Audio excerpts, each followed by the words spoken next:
Hello, beautiful people. How's it going? I'm back with another video. I am in shambles. I don't usually do videos where I don't show my face, but I am not really in a state to be filmed right now. I've had a very busy day, and George R.R. Martin has decided that now is the perfect time to essentially call out Ryan Condal and HBO. I've never seen something like this done before, but he has really valid points, and I wanted to discuss them and kind of talk about the state of House of the Dragon currently. You guys know that I'm biased to the show, so I kind of watched it, and anything that was thrown at me, I was like, okay, great, amazing. But woof, do we have stuff to discuss. Essentially, he reaffirms that back in July, he promised further thoughts about Blood and Cheese and Maelor the Missing. For those of you who haven't read the books, I do have to say this video will contain major spoilers for House of the Dragon Season 3 and 4. George actually goes as far as to confirm a giant spoiler that is meant to be in the third season of the show. I'm not even kidding. I will leave the link to the full article down below. But he has essentially put HBO and Ryan Condal on blast. I mean, they haven't even gone into production yet, and he's leaking the outline for Season 3. Which, honestly, is just crazy to me. But essentially, he talks about how Maelor was missing from Blood and Cheese because Helena and Aegon never had 3 children in the show. They just had 2.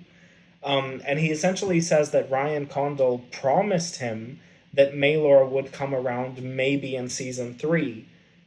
And so, because of that, George kind of went with the decision.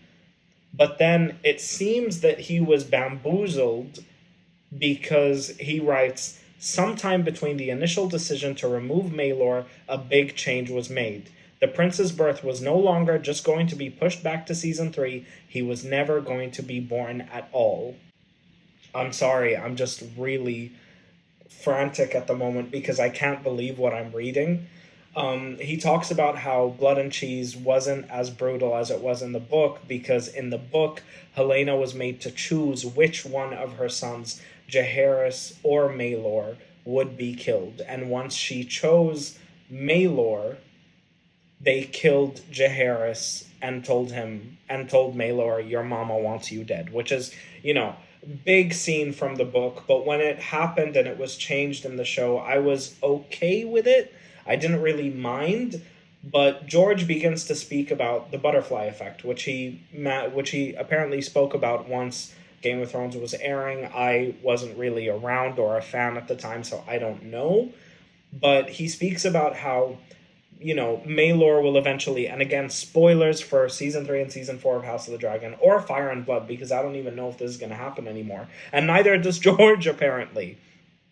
Maelor is brutally murdered in the streets of King's Landing once they try to escape when Rhaenyra takes King's Landing. Maelor is brutally murdered, and because of that, Helena decides to kill herself.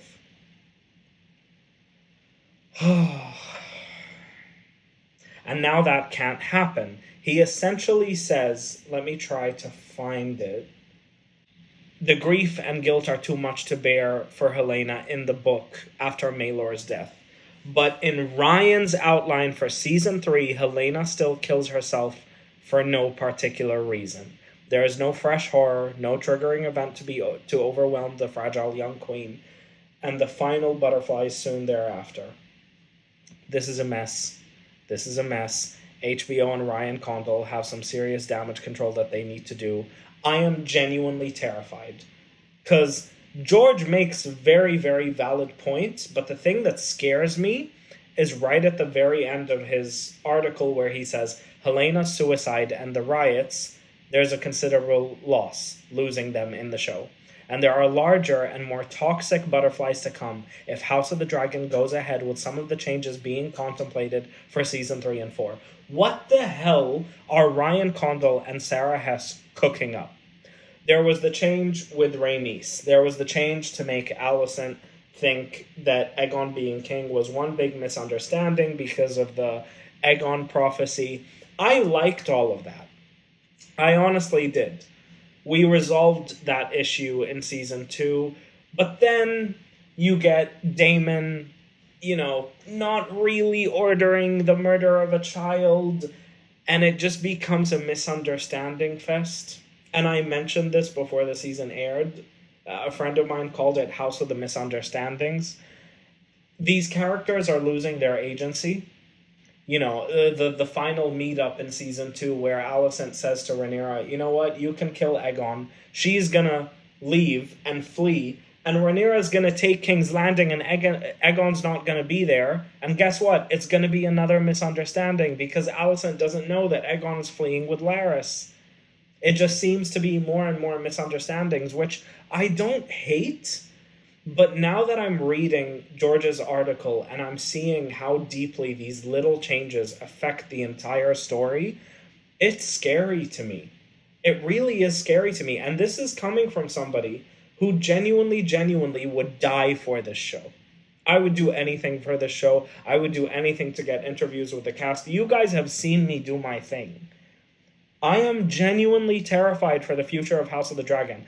Because what do you mean you're contemplating more changes for seasons 3 and 4?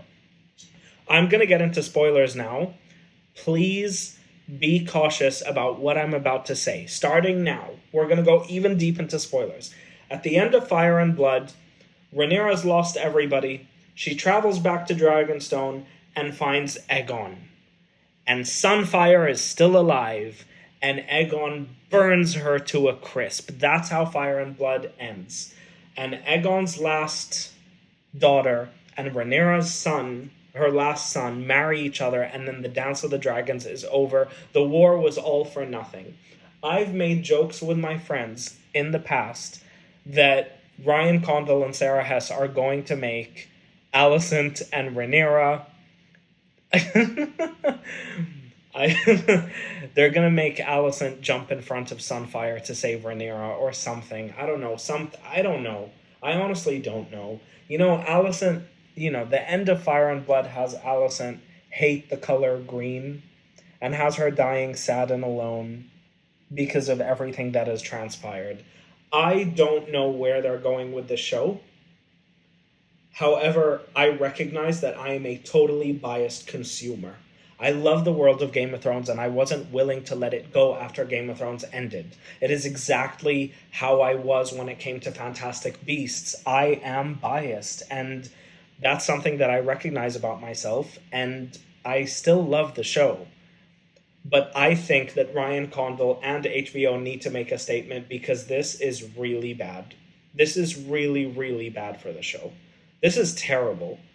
George R. R. Martin is an executive producer on the show, so I'm not going to say that what he did was necessarily the right move, because I do think it is unprofessional. And I am currently on X, and I am seeing, the public's reaction. I'm assuming, the trades are going to pick this up. Oh my goodness. I don't even know. I don't even know how to feel right now. I don't know how to act. It's been a really, really hectic day. I mean, this is entertaining from a consumer perspective, but it kind of feels like House of the Dragon fans are in the trenches right now. And that's never a nice thing. We ended season 1 on such a high note, but the season finale of season 2, in fact, the second half of season 2, was, met with such criticism. So I don't know. I just think I don't know. Changes need to be made. Something needs to be done. Oh my goodness. Oh man.